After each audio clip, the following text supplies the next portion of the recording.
तो दोस्तों, आज की युवा पीढ़ी एक ही समय पर दो दो तीन तीन काम करने की आदी हो चुकी है। जैसे फोन पर बात करते हुए गाड़ी चलाना, खाना खाते हुए टीवी देखना, ये फोन चलाना और फिर इनकी शिकायत करना और बोलना कि मैं तनाव में जी रहा हूँ, मेरा मन शांत नहीं रहता, मैं चिड़चिड़ा सा हो गया हूँ। जब कोई व्यक्ति एक ही समय पर तीन तीन काम करेगा तो तनाव पैदा तो स्वाभाविक है, क्योंकि दिमाग तो एक समय पर पूरा ध्यान लगाकर सिर्फ एक ही काम कर सकता है। पूर्ण रूप से एक ही समय पर दो काम पर ध्यान कभी नहीं लगा सकता। इसलिए इस वीडियो में तनाव या टेंशन से आप दूर रहें, इसके लिए मैं एक बुक कहानी के द्वारा 7 ऐसे बातों को बताऊंगा जिससे आप तनाव दूर रह सकते हो। आप इस कहानी में खो जाएं, उससे पहले चैनल को सब्सक्राइब और लाइक जरूर करें। यह बात उन दिनों की है जब बुद्ध अपने आश्रम में अपने शिष्यों को प्रवचन दे रहे थे। तभी 50-60 उम्र के एक व्यक्ति अपने 20-21 वर्ष के पुत्र को अपने साथ लेकर बुद्ध की तरफ चला आ रहा था। जब व्यक्ति प्रवचन स्थल के पास पहुंचा तो बुद्ध की नजर उस व्यक्ति पर पड़ा और बुद्ध ने इशारे में बैठने के लिए कहा।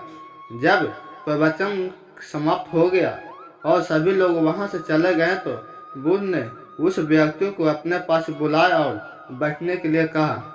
वहां चारों तरफ हरियाली छाई हुई थी, मौसम बहुत सुहाना था और तरह तरह के पंछियों की आवाज गूंज रही थी। ऐसा नजारा देखकर उस व्यक्ति को अंदर से शांति महसूस हो रही थी। इसके बाद बुद्ध ने उस व्यक्ति से आने का कारण पूछा तो इस पर व्यक्ति ने कहा, मैं 2 दिन की लंबी यात्रा करके अपने पुत्र को आपसे मिलवाने लाया हूँ। यह मेरा इकलौता पुत्र है और यह हर समय थका सा रहता है। ऐसा लगता है जैसे इसके अंदर कोई जान ही नहीं है। इसका स्वभाव भी काफी चिड़चिड़ा सा हो गया है। अगर हम इसे कुछ भी कहते हैं तो यह हमारी छोटी छोटी बातों पर गुस्सा हो जाता है। इसके देखने की क्षमता भी उम्र के हिसाब से बहुत कमजोर हो गई है और इसके बाल भी सफेद पड़ने लगे हैं। इतनी कम उम्र में इतना बड़ी उम्र का लगना मुझे तो कुछ समझ नहीं आ रहा। इसके साथ हो क्या रहा। मैं अपने पुत्र को स्वास्थ्य को लेकर बहुत चिंतित हूँ। जब मैं अपने पुत्र के वैद्य जी के पास लेकर गया तो उन्होंने कुछ औषधियाँ दी और कहा, अपने पुत्र को तनाव करने के लिए कहो। मुझे नहीं पता कि तनाव होता क्या है, यह किन कारणों से आता है और उसे कैसे अपने पुत्र के दिमाग से निकालूं, लेकिन मुझे सबसे पहले तो यह समझना है कि तनाव होता क्या है। तब बुद्ध बोले, सबसे पहले तो तुम ये समझो कि तनाव होता क्या है। जब भी कोई व्यक्ति कोई काम कर रहा होता है लेकिन उसका मन कहीं दूर भटक रहा होता है, कल्पनाओं में होता है, तो उसके शरीर और मन के बीच एक दूरी पैदा हो जाती है। यह दूरी जितनी अधिक होगी, व्यक्ति उतने ही ज्यादा बेहोशी की अवस्था में होगा और शरीर एवं मन के बीच की इसी दूरी तनाव को कहा जाता है। कि कोई पसंदीदा खेल खेलने के बाद व्यक्ति फुर्ती और प्रसन्न हो जाता है, जबकि उसे तो अपने शरीर को थकाया है। लेकिन समझने वाली बात यह है कि खेलते समय मन और शरीर एक साथ पूरी तरह से उस खेल में केंद्रित होते हैं, जिससे शरीर और मन के बीच की दूरी पैदा नहीं होती है और कोई तनाव पैदा नहीं होता। और अगर दिमाग में कोई तनाव था भी तो वो भी दूर हो जाता है। लेकिन इसके विपरीत जब हम कोई ऐसा काम करते हैं जो हमें पसंद नहीं है तो हमारा शरीर तो उस काम को कर रहा होता है, लेकिन हमारा मन कहीं दूर कल्पनाओं में भटक रहा होता है, जिससे शरीर और मन के बीच एक दूरी पैदा हो जाती है और तनाव जन्म ले लेता है। इसलिए व्यक्ति को एक समय पर सिर्फ एक ही काम करना चाहिए और अपने तन और मन की सारी शक्ति उस काम पर लगा देना चाहिए, जिससे व्यक्ति के अंदर तनाव पैदा न हो। इसके बाद बुद्ध ने कहा, तनाव पैदा होने के मुख्य 8 कारण होते हैं और जिसने इस कारणों को समझ लिया वह जीवन भर तनाव मुक्त रह सकता है। मुख्य कारणों में सबसे पहला कारण है अति महत्वाकांक्षी होना। महत्वाकांक्षी होना अच्छी बात है, लेकिन क्या कभी आपने इस बात पर ध्यान दिया है कि इंसान के लक्ष्य कभी पूरे नहीं होते।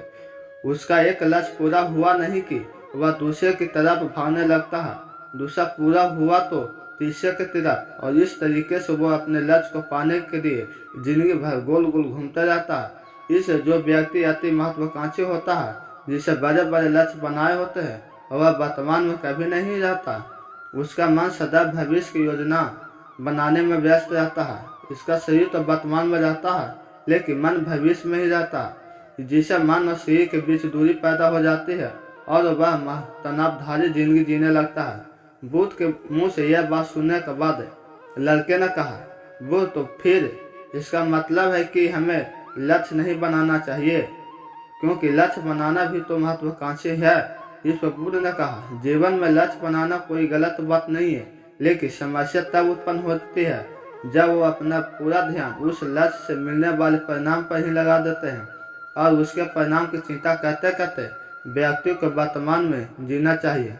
अपने लक्ष्य बनाइए और उस लक्ष्य को प्राप्त करने के लिए कड़ी मेहनत करिए, लेकिन साथ ही साथ आपको इस बात का भी ध्यान होना चाहिए कि तनाव का दूसरा सबसे बड़ा कारण है ईर्ष्या।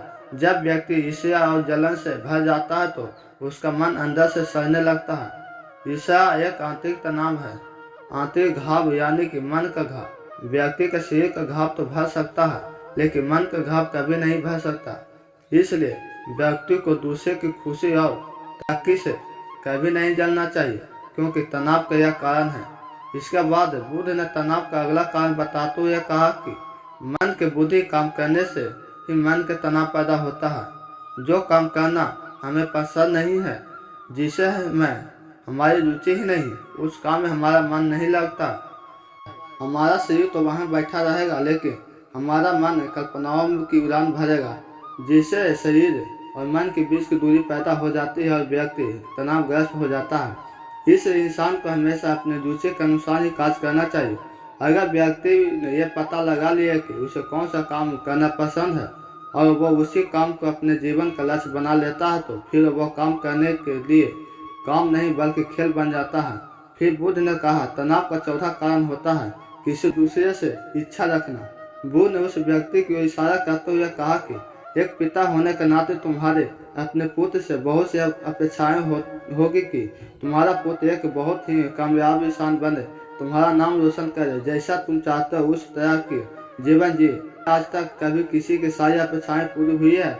जब भी कोई व्यक्ति किसी दूसरे से अपेक्षा रखने लगता है तो वह अनजाने में अपने लिए तनाव पैदा करने लगता है। जरा सोचो कि अगर तुम्हारा बेटा तुम्हारे अनुसार काम नहीं कर रहा और वो नहीं बन पा रहा तो तुम उसे बनाना चाहते हो, तो निश्चित रूप से तुम्हारे दिमाग को तनाव पकड़ लेगा। तुम तनाव से भरा जीवन जीना शुरू कर दोगे और इस तनाव के वश में आकर तुम ऐसा व्यवहार करोगे, ऐसी बातें करोगे, तुम्हारा अपने पुत्र के साथ संबंध और भी खराब होने चला जाएगा। इस व्यक्ति को जितना हो सके उतनी कम अपेक्षाएं दूसरों से रखनी चाहिए, और अगर पूरी तरह से तनाव मुक्त रहना है तो दूसरों से अपेक्षा रखना ही बंद कर दो। इसके बाद बुद्ध ने कहा कि शारीरिक कष्ट भी इंसान के तनाव का कारण होता है।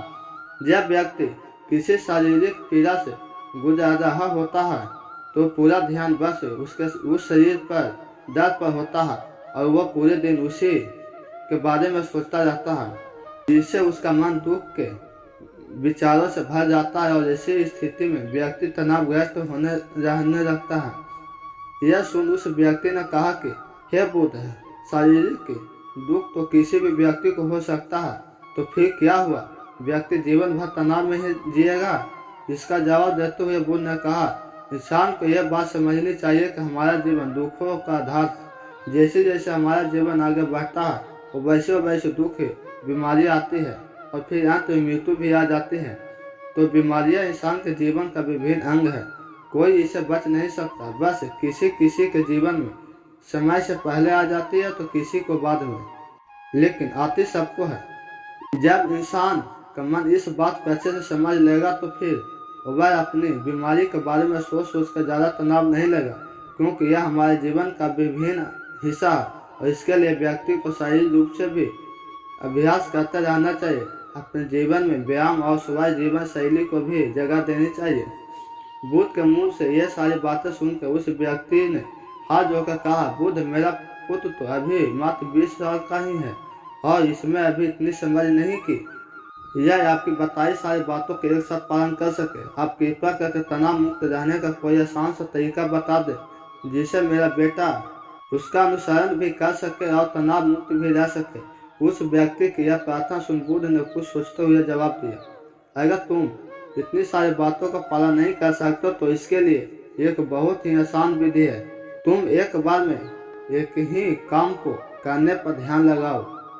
उस समय पर सिर्फ उसी काम को करो, सिर्फ उसी काम पर अपना पूरा ध्यान लगाओ। और अगर तुम्हारा मन इधर उधर भटक जाता है तो जैसे ही तुम्हें याद आए उसे वापस फिर उसी काम में लगा दो।